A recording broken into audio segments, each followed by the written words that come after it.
앞에서 일하시는 성령 하나님의 중심이 되는 우리 세워주시기 위해 부서지게 하신다는 말씀의 제목을 삼고 우리 함께 은혜를 받도록 하겠습니다.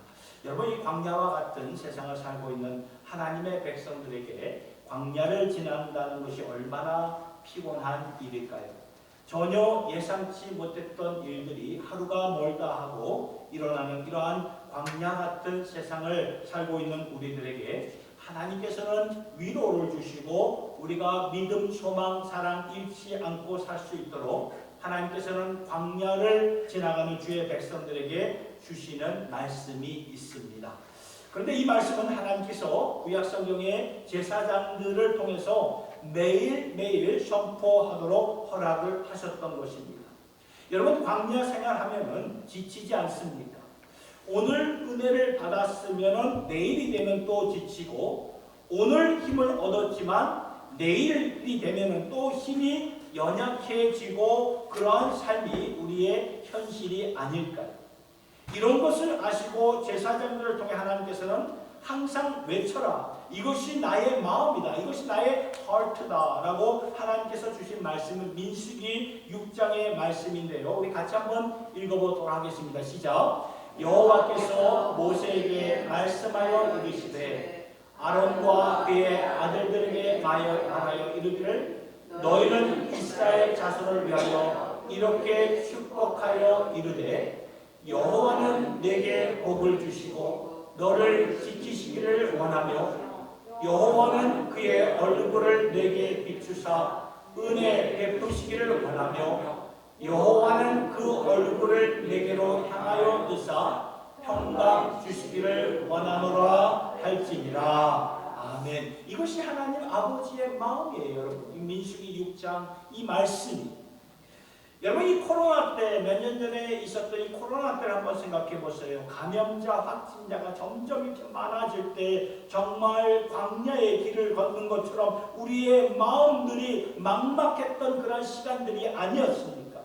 그러나 하나님은 그러한 가운데 살고 있는 주의 백성들에게 여호와는 너를 향하여 얼굴을 드사 너에게 축복을 주시며 평안을 주시며 은혜 주시기를 원하는 우리 아버지의 마음을 우리가 볼 수 있어야 된다는 것입니다. 여러분, 우리가 이 은혜를 붙잡고 사셔야 돼요. 우리가 예배 드리러 이 자리로 모일 때 예배는요, 하나님 앞으로 나오는 것입니다. 하나님 앞으로 나오는 것은 아버지의 가슴, 그 심장의 맥박의 소리를 듣고 우리를 향한 아버지의 마음을 알면서 살기 위해 우리가 예배 드리는 자로 이렇게 나오는 것이 아닙니까? 왜냐하면 이 세상은 언젠가는 다 지나가게 되어 있습니다. 그러나 이 모든 것, 하늘과 땅을 만드시고 우주 만물을 만드시고 온 그 역사를 주관하시는 분만이 영원하신 우리 주님만이 되시기 때문에 그분의 마음, 우리를 향한 하나님의 마음은 어떠한 마음인가? 말씀을 보니까 우리를 향한 하나님의 마음은 평안이라는 거예요. 피스의 평안. 그렇기 때문에 오늘 우리는 어떠한 상황과 형편 가운데서도 주님의 평안과 은혜 가운데 살 수 있는 줄로 여러분 믿으시기를 바랍니다. 아멘. 저는 여러분들에게 그러한 축복의 마음을 가지고 오늘 주신 말씀을 전하려고 하는데요. 오늘 말씀을 보면 우리가 잘 아는 사울의 회심의 스토리가 되는 것이죠.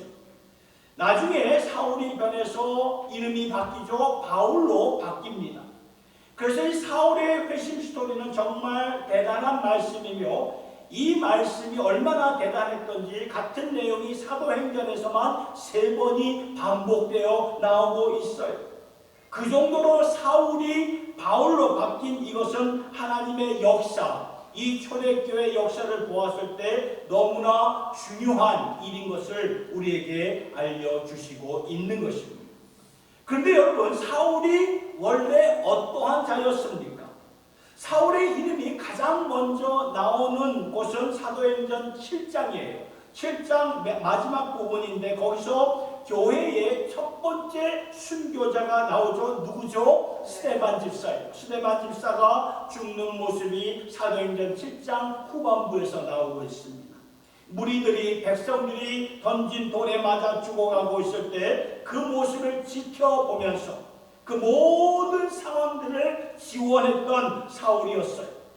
그리고 그 후에 예루살렘 교회에 큰 박해가 임하니까 예수 믿는 성도들이 두루 흩어지면서 그때 사울은 그 흩어진 자들을 추적하여서 그들을 잡아내려고 앞장서서 일했던 자가 바로 이 사울이었습니다.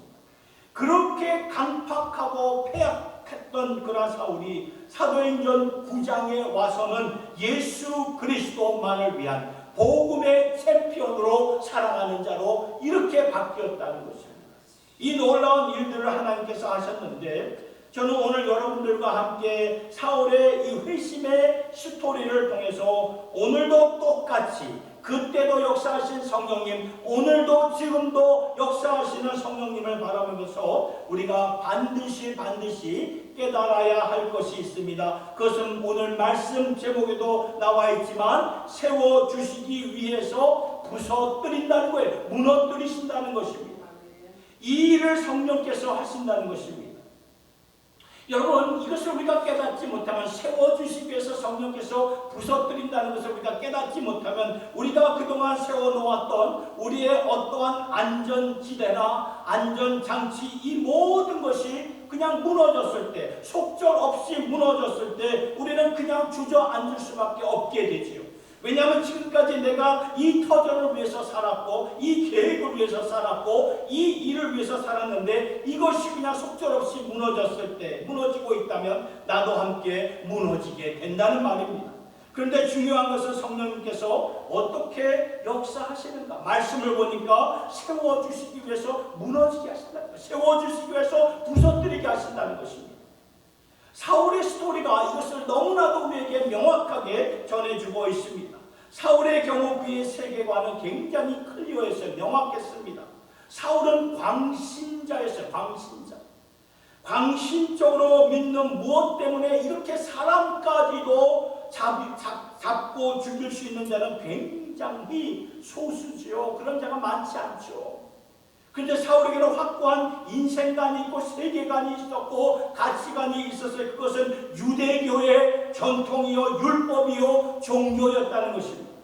이것을 위해서 살았기에 사람까지도 죽일 수가 있었던 것이죠. 그런데 성령께서 이러한 사울을 새롭게 세우시기 위해서 하셨던 일이 무엇인가 보니까 그를 완전히 무너뜨렸다는 거예요. 그를 완전히 부서뜨렸어요.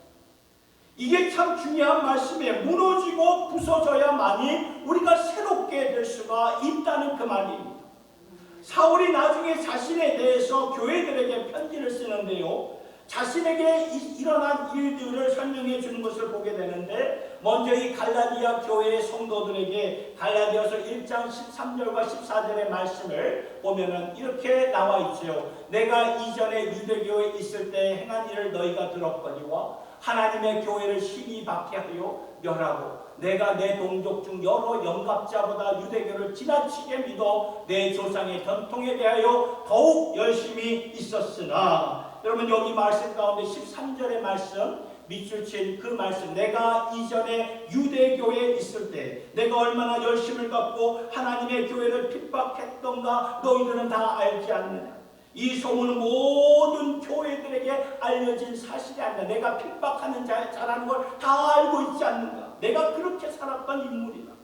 지금은 내가 주님의 교회를 위해서 핍박을 당하는 자, 죽음을 마다하지 않는 자가 되었지만 한때에는 내가 주님의 교회를 핍박하였고 주님의 성도들을 죽이는 나였다.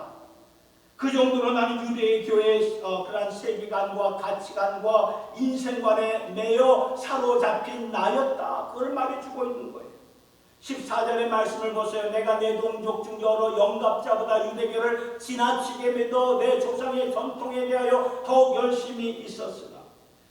여러분 이 말씀, 그러니까 내 조상 때부터 물려받은 유대교의 전통에 대해 나처럼 열심히 믿은 자가 또 어디에 있겠는가, 이 말이죠.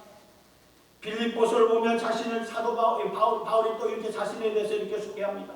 빌립보서 3장 4절과 6절의 말씀은 바울이 빌립보 교인들의 성도들에게 편지를 썼을 때 주위에 있는 사람들이 바울을 가리켜서 뭐라고 말했냐면, 그가 유대교의 결론이 왜 예수라고 말하는가? 바울에게는 유대교의 혈통, 전통이 없어서 그런 것이다 라고 비판을 했는데, 그 비판에 대해서 바울이 답을 주는 말이에요.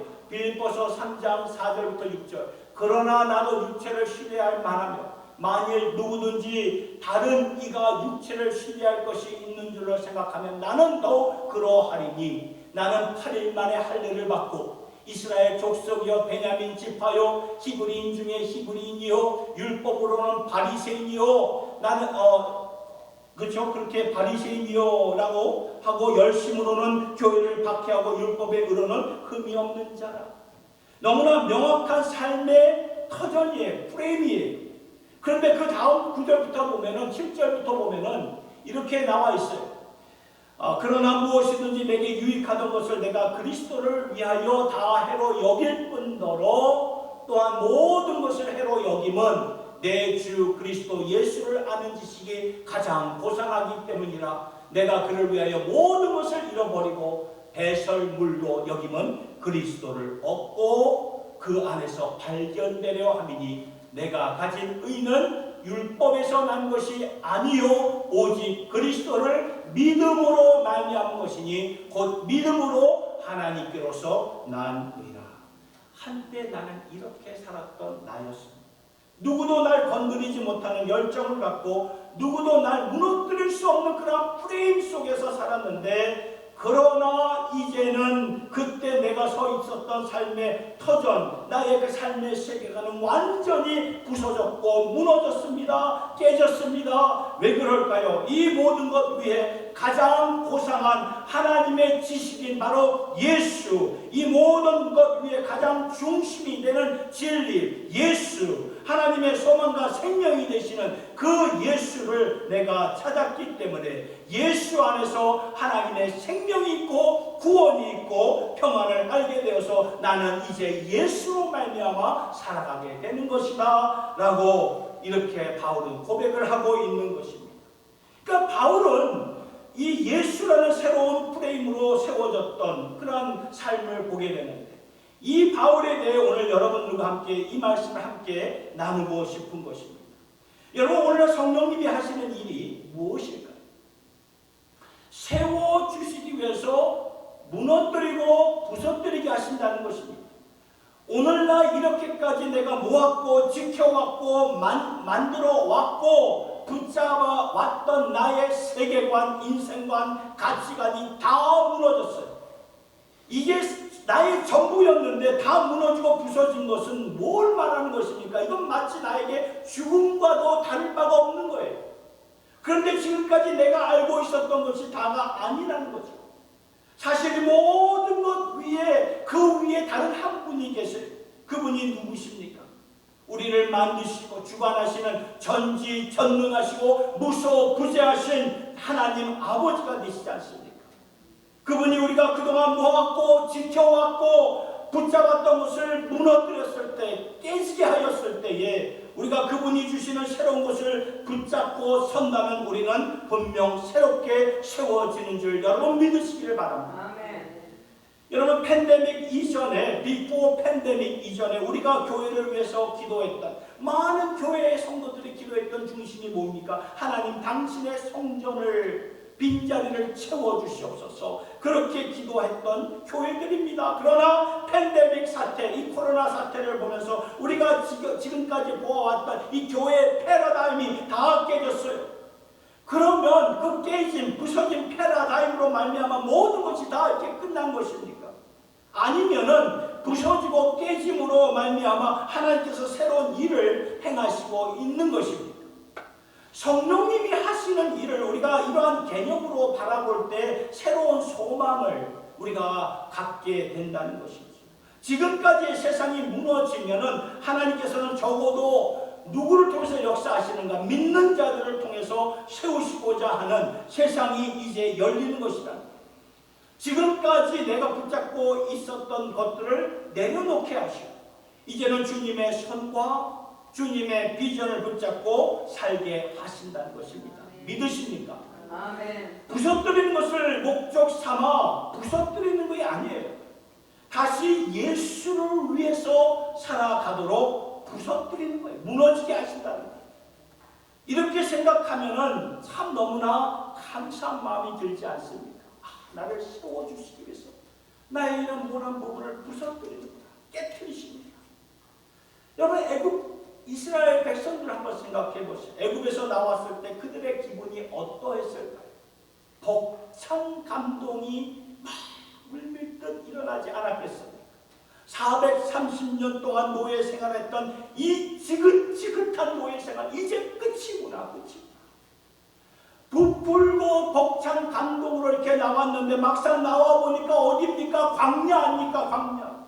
먹을 것이 없어요. 마실 물이 없어요. 주저앉을 수밖에 없지요. 주저앉아 버린 이유는 무엇입니까? 내가 갖고 있는 생각이 있기 때문에, 내가 붙잡고 있었던 것이 있기 때문에 이제 내가 자유의 몸이 되면은 이렇게 살리라, 그러한 생각을 갖고 나왔는데 그것들을 하나님께서 철저하게 다 깨트려 버리시고 무너뜨리게 하시고 부서지게 하셨던 거예요. 왜 그럴까요? 제사장 나라 하나님의 거룩한 백성들로 세우시게 하려, 너희들 세상 나라에 살지 마라, 하나님 나라로 세우시려. 그래서 삶의 위기 가운데 하나님께서 하시는 일들을 어떻게 우리가 이 눈으로 우리가 어떻게 보는가가 굉장히 중요하다는 것입니다. 바울에게 놀라운 일들을 역사하신 성령님은 오늘도 지금도 역사하셔서 똑같이 일하시는 성령님이시라면 지금 내게 일상생활 속에서 일어나는 일들이 있을 겁니다. 또한 세계적으로 일어나는 일들을 우리가 믿음의 눈을 보고 새롭게 볼 수 있어야 된다는 것입니다. 세상과 똑같은 안경을 끼고 렌즈를 보면은 그게 믿는 자와 안 믿는 자와 뭐가 다를 바가 뭐가 있겠어요? 그러나 우리가 믿음의 사람이, 우리가 예수 믿는 자라면 믿음의 렌즈를 끼고 본다면 새롭게 보게 되는데, 그 중에 하나가 세워주시기 위해서 부서뜨리고 무너뜨리고 깨뜨려 주신다는 것입니다. 그렇다면 하나님께서는 지금까지 우리가 잡고 있었던 것을 부서뜨리고 그동안 우리가 계획했던 것들을 무산시키심으로써 새롭게 하시려는 주님의 계획을 우리가 이해를 한다면 우리가 반드시 기억하고 또 실천해야 할 세 가지가 있습니다. 그 첫째는 이것입니다. 하나님께서 일할 수 있는 룸을 드려야 돼요. 룸이라는 것이 영어의 표현인데 우리말로 이렇게 번역을 하면 공간과 여지와 기회를 드려야 된다는 것입니다. 그러니까 하나님께서 일할 수 있는 공간과 여지와 기회를 드려야 된다는 거예요. 그러니까 우리가 위기의 상황을 접할 때에 우리의 생각으로, 나의 계산으로 그 상황들을 빨리 빠져나가려고 하는 경우가 참 많지 않습니까? 내 경험과 해결책으로 이 위기의 상황들을 어떻게든 해결해 보려고 그냥 발버둥치는 그런 우리의 모습이 보이고 있지 않습니까? 하나님께 룸을 드려야 되는데 하나님께 그 룸을 안 드려요. 그런데 그러한 위기를 통해 하나님께서 하시는 일이 분명히 있기 때문에 그러한 우리에게 위기의 상황을 주시는 거예요. 우리가 살다 보면 상상하지 못한, 예측하지 못한 일들이 막 여기저기서 펑펑 터질 때가 있지 않습니까?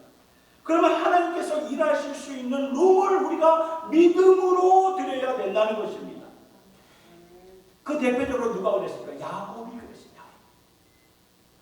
야곱은 위기의 상황에 처했을 때 하나님께 기도를 하죠. 작정을 하고 밤새도록 씨름하면서 기도합니다. 하나님, 내 기도 반드시 들어주셔야 됩니다. 이 기도 들어주지 않으면 나와 내 자손 다 죽습니다. 다 죽어요. 야복 강가에서 그가 작정하고 밤새도록 기도하죠.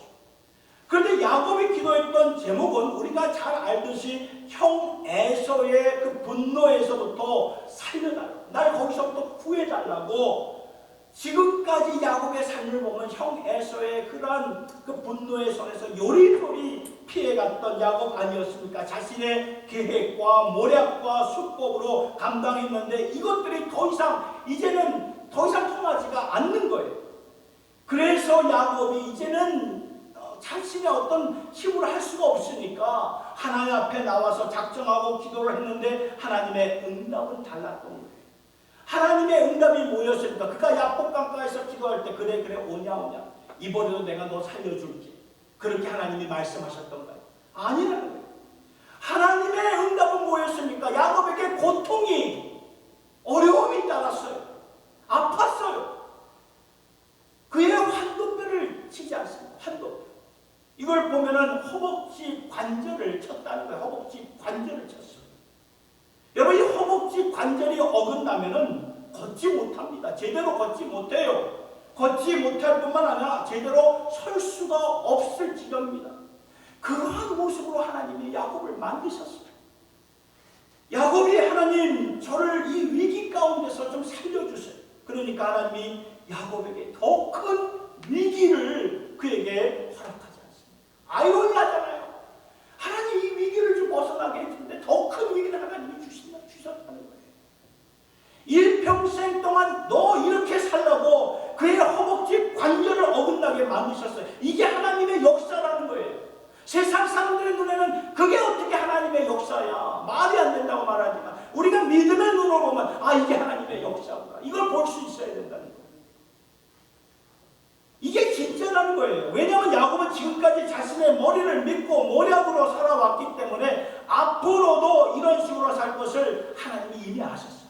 야곱의 그 속성을 다 아셨어요. 아셨기 때문에 그러면 하나님의 역사가 어떻게 이루어질 것이며 어떻게 야곱의 믿음의 조상으로 족장으로 설 수 있겠습니까? 그래서 하나님께서는 야곱의 몸을 상하게 하셔서 야곱으로 하여금 은혜의 사람으로 만들어 주셨다는 것입니다.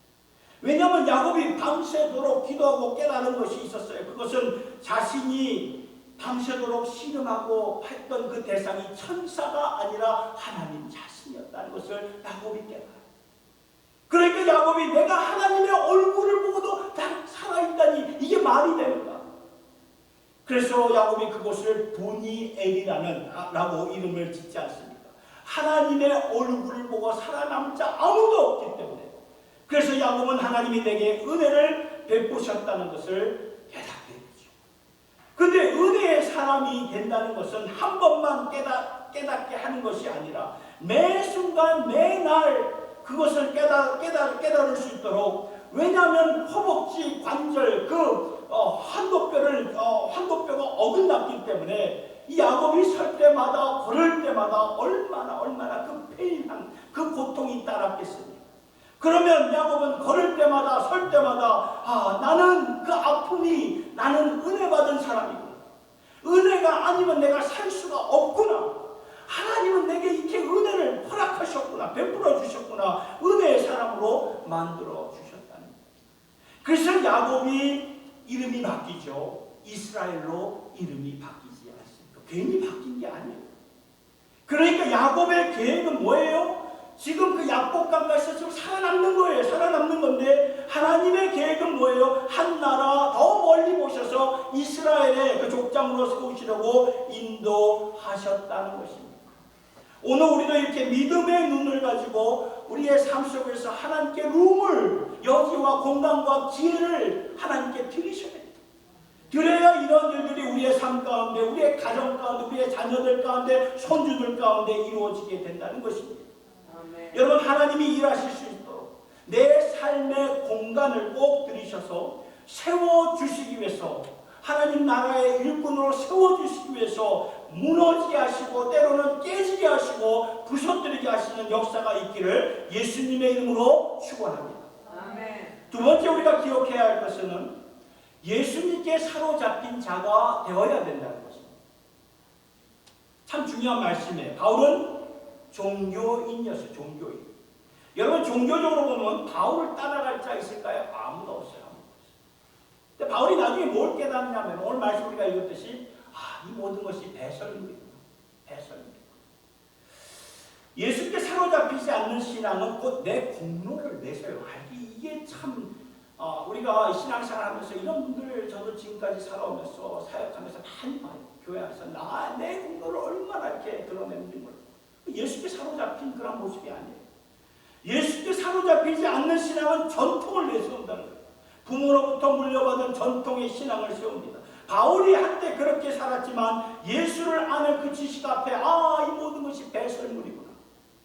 여러분 복음서에서 예수님이 충격적인 말씀을 하셨죠. 마태복음 7장 22절 23절을 보면 마지막 때에 사람들이 주님께로 와서 뭐라고 말합니까? 주여 주여 우리가 주의 이름으로 선지자 노릇하며 주의 이름으로 귀신을 쫓아내며 주의 이름으로 많은 권능을 행치 아니하였나이까 하리니 그때 내가 저희에게 밝히 말하되 내가 너희를 도무지 알지 못하다. 주님 우리가 이런 일을 했습니다. 예수 이름으로 선지자 노릇을 하고 귀신을 내쫓고 권능을 행하였으면 여러분 세상적으로 보면 굉장한 신앙입니다. 이게 참 대단한 신앙이구나 이렇게 생각할 수 있어요. 아마 교회에서 많은 사람 성도들에게 박수를 받고 존경을 받을 만한 그런 사람이 아니었겠습니까? 문제는 뭐예요? 주님으로부터 인정을 받아야 되는데 오늘 말씀 보니까 내가 너희를 도무지 알지 못한다. 난 널 모른다. 말씀하여 치명타예요. 아주. 그러니까 예수님께 사로잡히지 않는 신앙은 뭐예요? 나를 위한 신앙이 된다는 거예요. 충분히 우리가 그렇게 살 수 있다는 거예요. 나를 위해서 어떠한 전통을 물려받는 것을 지키는 것으로 하는 여기서 바울이 어떻게 성령의 새로운 역사로 거듭났는가 하면은 예수께 사로잡힌 자로 거듭났다는 것입니다. 그러니까 예수님으로 인하여 예수로 말미암아 예수님을 원하는 삶으로 다시 일어나는 새로운 삶이 시작된 것이죠. 이 말씀에 의지하여서 오늘 여러분의 심령을 여러분의 마음을 붙잡고 있는 것이 무엇입니까? 오늘 우리가 이 말씀 앞에 좀 두렵고 떨어야 된다는 것입니다. 말씀 앞에서 우리 자신을 좀 돌아봐야 돼요. 지금 내 심령을 잡고 있는 것이 무엇입니까? 명예입니까? 아니면 사람들에게 인정받는 것입니까? 우리가 여러분 교회에서나 또는 가정에서나 직장에서나 사업터에서나 어디에서든지 간에 어떠한 일로 내가 상처를 받을 때가 있어요. 받을 때가 있잖아요. 그럴 때 잘 생각해 보면 내가 인정을 받았는가 안 받았는가 여기에 굉장히 아픔과 상처가 될 수가 있다는 거예요. 그럴 수밖에 없지요. 인간이기 때문에 그래. 누가 한 말에 의해서 막 상처를 받을 수, 저도 그랬거든요. 누가 한 말에 의해서 잠이 오지 않아요. 인간이기 때문에 그래. 인간이기 때문에. 그래서 이럴 때일수록 자신을 돌아봐야 돼요. 지금 내 심령을 붙잡고 있는 것이 도대체 무엇인가? 우리가 믿음 생활하고 있는데 여러분의 심령을 붙잡고 있는 것이 무엇입니까? 사람들로부터 인정을 받는 것입니까? 아니면 물질입니까? 명예입니까? 지금 내 심령을 붙잡고 있는 것이 뭐예요? 여러분 내 마음, 내 심령을 붙잡고 있는 것이 예수가 아니라면 그건 영성이 아니에요. 영성이라고 말할 수 없어요. 그러니까 나의 삶의 모든 면에서 나의 봉사며 사역이며 믿음생활이며 사회생활 그 무엇이든지 이것이 예수의 꿈을 갖고 사는 거예요. 사는 거예요. 그게 영성이에요. 예수의 꿈을 갖고 사는 게 영성이에요. 여러분 하나님의 일이 무엇입니까? 성경을 보니까 하나님의 일은 예수를 믿는 것입니다. 하나님의 뜻이 무엇입니까? 우리가 예수를 항상 나를 드높이는 게 아니라 항상 예수를 드높여야 돼요.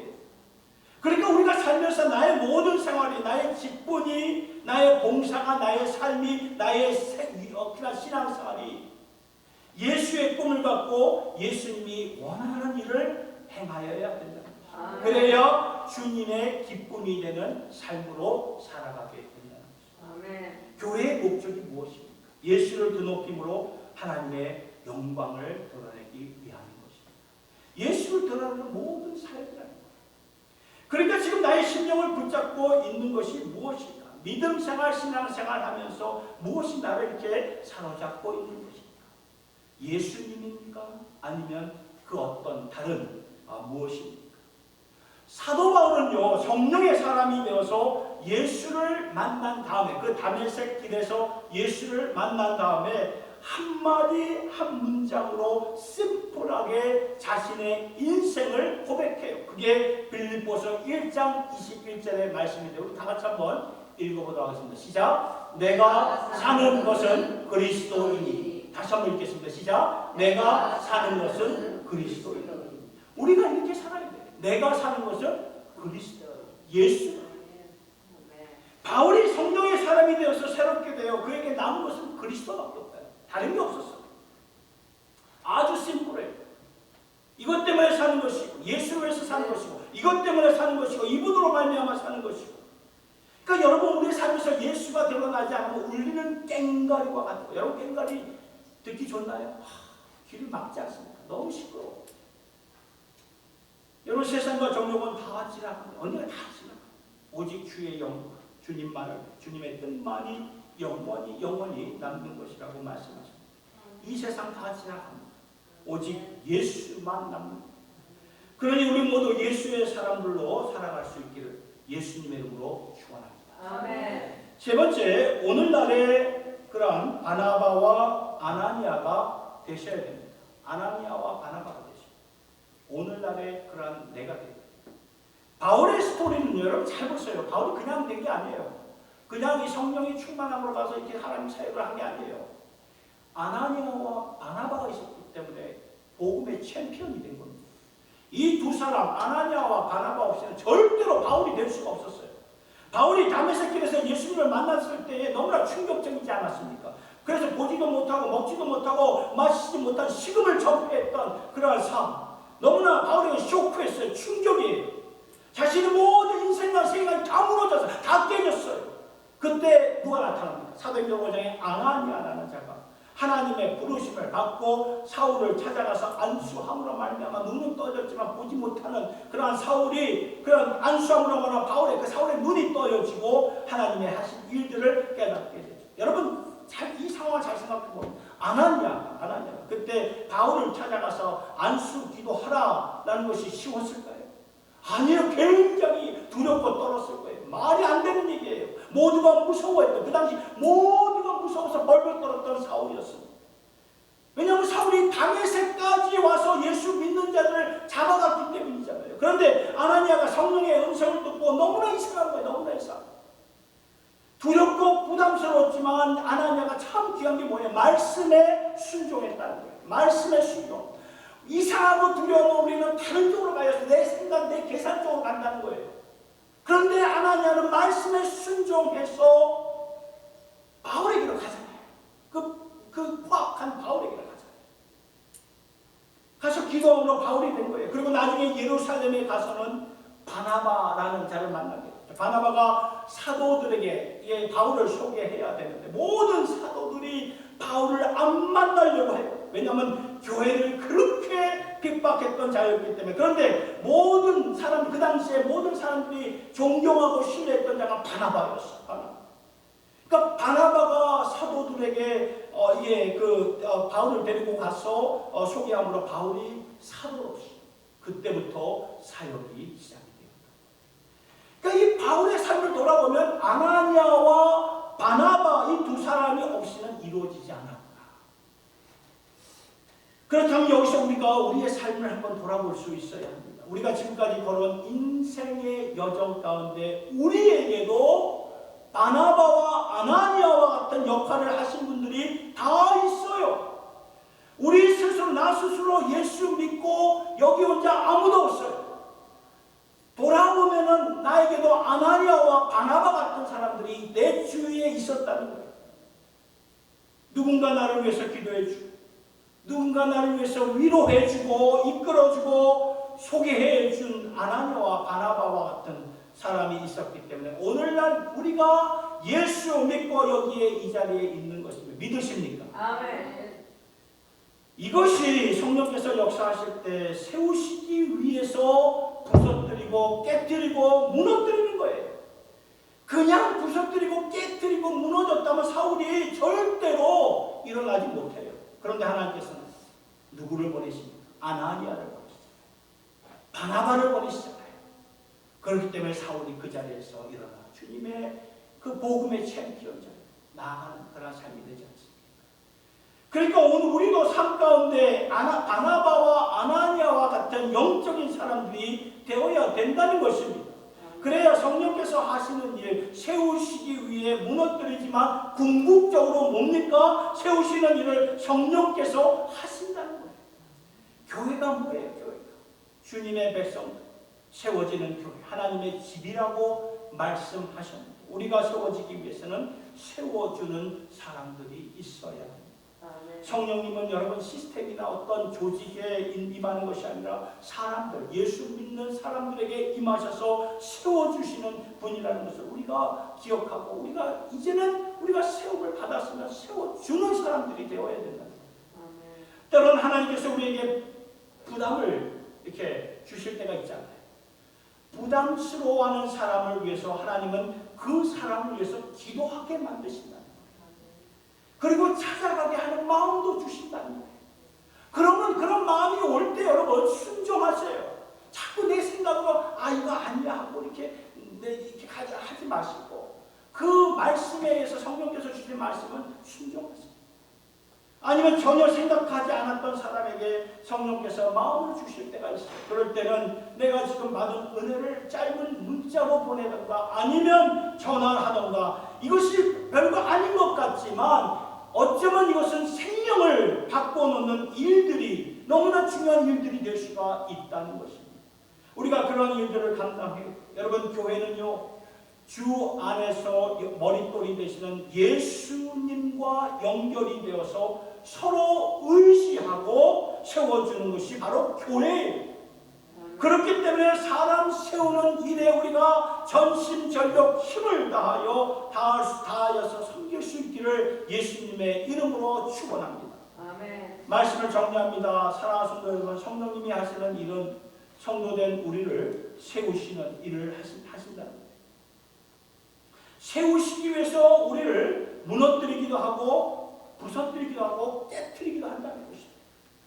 이 사실을 꼭 기억하시오.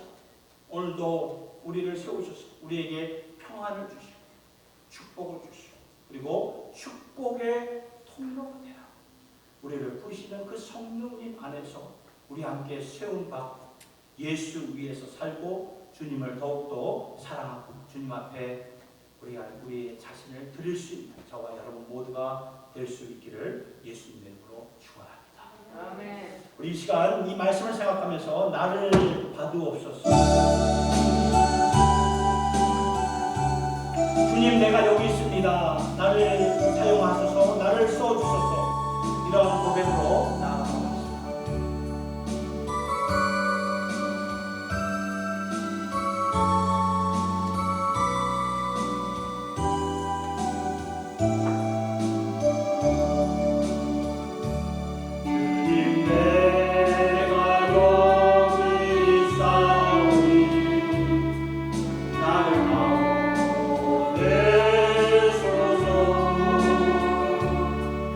나의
사모하는 성령님, 오늘도 우리를 세우시기 위하여 세상적으로 세워진 것들을 무너뜨리고 부서뜨리고 깨트리는 성령님의 역사를 오늘 주신 말씀에서 보았습니다.